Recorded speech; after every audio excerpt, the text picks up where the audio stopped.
Welcome to This is Lifecast. I'm your host, Caitlin White, and today I have the pleasure of welcoming Laurie Repoll from Infirmary Health. Laurie, a manager and pelvic rehab practitioner at Infirmary Therapy Services, will join us for an insightful conversation about women's therapy services, focusing on pelvic floor therapy and its benefits. Well, let's dig into it, Laurie. To start us off, can you tell us, what is pelvic floor therapy? So, pelvic floor therapy is a specialized type of physical therapy, also can be seen by occupational therapy. We focus on the pelvic floor muscles, specifically the ligaments, the connective tissue, and their support of the pelvic organs, the stability that they provide to your core. This can include your bladder, your uterus, prostate, and rectum, and any symptoms that may be going on with those structures or your pelvis. This therapy is designed to treat dysfunctions of the pelvic floor.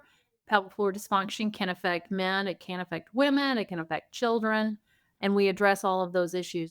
And what are some symptoms and diagnoses that you treat with pelvic floor therapy? Really, it's a variety of conditions. We frequently see patients that have urinary incontinence. Urinary incontinence can be stress incontinence, which is probably the more common urinary incontinence, which is often due to pelvic floor weakness. And so, stress incontinence occurs when you have leaking with coughing, sneezing, jumping, running. Those are all stress incontinence symptoms. And so we can help with strengthening of the pelvic floor muscles to relieve those symptoms. You can also have urge urinary incontinence, which is what you see like when you get home from a long day at work and you put the key in the front door and you have to pee immediately, but you can't quite make it to the toilet in time and you leak before you get there. Or you see the toilet and you start leaking before you're prepared to go to the bathroom. That's urge incontinence. So we can help resolve those issues as well. We also have people that just have overactive bladders. So they find themselves going to the bathroom a lot. So they might go to the bathroom every hour during the day, or maybe they're good during the day, but when they go to bed at night, they're up 3, 4, 5, 6 times a night going to the bathroom. And so we can help calm the bladder, help improve the muscle function of the pelvic floor to resolve those symptoms of an overactive bladder. We also see people who have bowel symptoms, so that can be constipation. We see quite a few patients who are constipated. This is a huge issue in the United States. And that constipation may not be caused by pelvic floor dysfunction, but it often results in pelvic floor dysfunction, which can then make the symptoms of constipation worse. So we can help improve, again, that function of your pelvic floor muscles to make bowel movements easier. We then, on the flip side, have people who have incontinence of their stool. So they have urgency with bowel movements. They don't always make it to the bathroom in time, or they have fecal leakage, some stool that leaks into their underwear. Sometimes that can be a side effect of constipation, but sometimes it is not. And it can be a pelvic floor weakness issue. And so we can help with that as well. Pelvic organ prolapse is something that many women experience both after having babies and then just with age. Your pelvic floor muscles do function to support your pelvic organs, so we can be very vital in improving pelvic organ prolapse symptoms. And that kind of leads to pelvic pain. There's a lot of pelvic pain diagnosis. These can include interstitial cystitis, vulvodynia, vaginismus. All of those are kind of pelvic pain issues.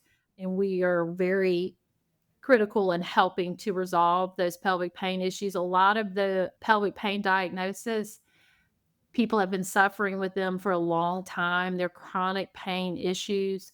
Chronic pain brings about a lot of dysfunction within the nervous system and the muscles.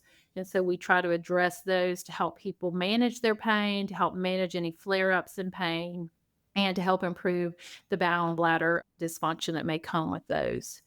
We see people who have women who have pain during intercourse and work with them to resolve those pain issues so that they can find pleasure in intercourse. We, of course, see prenatal and postpartum women to help manage any issues they may have during pregnancy. Most of those women, it is a pelvic girdle dysfunction, meaning pain. Sometimes it's in the front of the pelvis, sometimes it's more in the back. So we'll help to manage their pain so that that doesn't limit them during pregnancy. Sometimes they have bowel and bladder dysfunction as well. And then postpartum, it is generally weakness or pain that we're helping to resolve. And then we do see men for pre and post prostatectomy surgeries. So the prostatectomy can result in some pelvic floor dysfunction, some urinary incontinence, some erectile dysfunction, and we can help with all of those. Is there any special training to become a pelvic floor therapist? So, in addition to just your degree in physical therapy, you have to complete some specialized pelvic health training, which may include like postgraduate continuing education courses. A lot of those are hands on courses that you attend. You do not have to be a certified pelvic floor practitioner. I am a certified pelvic rehab practitioner through Herman and Wallace, which is one of the big companies that does certify pelvic rehab practitioners. The American Physical Therapy Association also has their own certification program as well.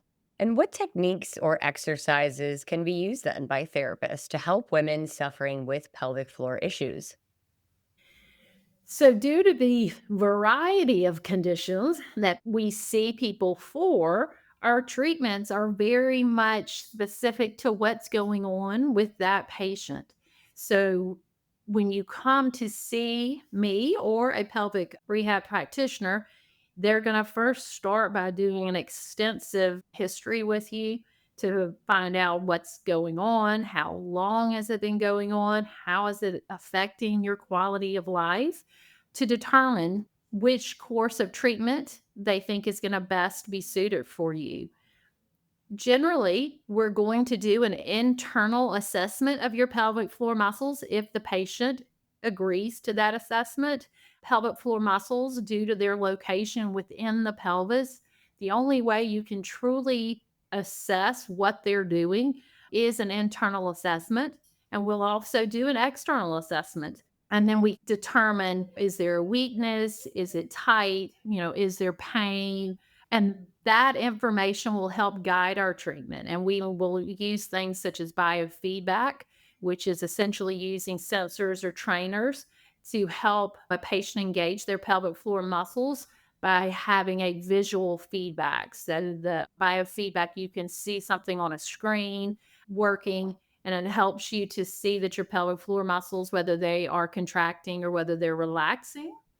We also utilize electrical stimulation, which can again be used both for tight, painful muscles or weak muscles. So we can use the electrical stimulation either to activate the muscles or to relax the muscles.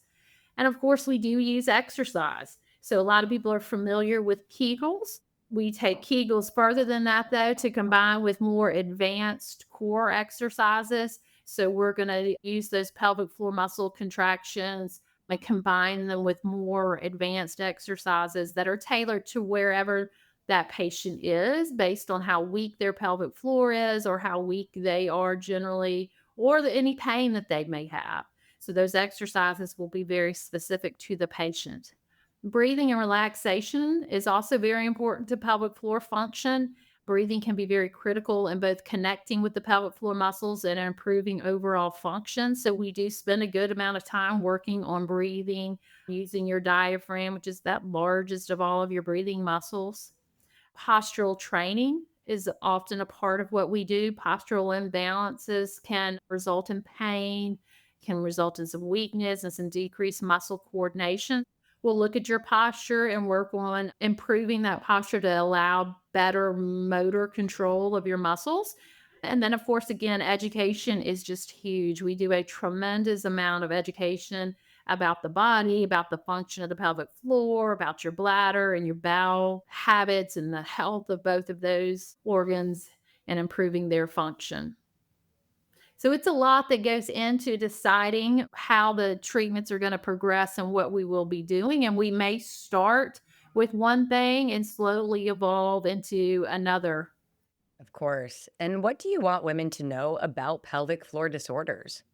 So many people don't realize how important the pelvic floor muscles are until they experience issues with their pelvic floor. which can again be the pain or the bowel and bladder dysfunction. Pelvic floor issues are incredibly personal, they're very private.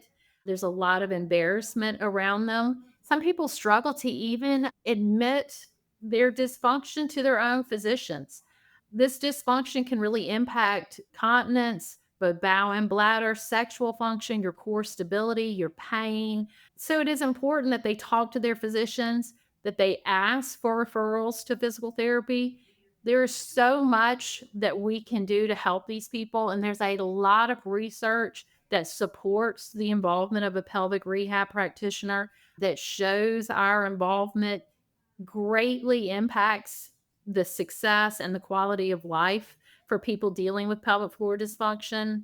It is surprisingly common in women, children, men, after surgery, after trauma, as we age, and it's very often treatable. You just have to ask for help. And wrap it all up for us today. Where can people find you and what number can people call to make an appointment? I am an infirmary health therapist. I go to multiple locations to try to better serve the community. So I am in several locations in Baldwin County and then I also go to Mobile. My phone number is 251 279 1640. If they want to have their physician fax in a order, because we do only see patients with a physician referral, our fax number is 251 435 4876.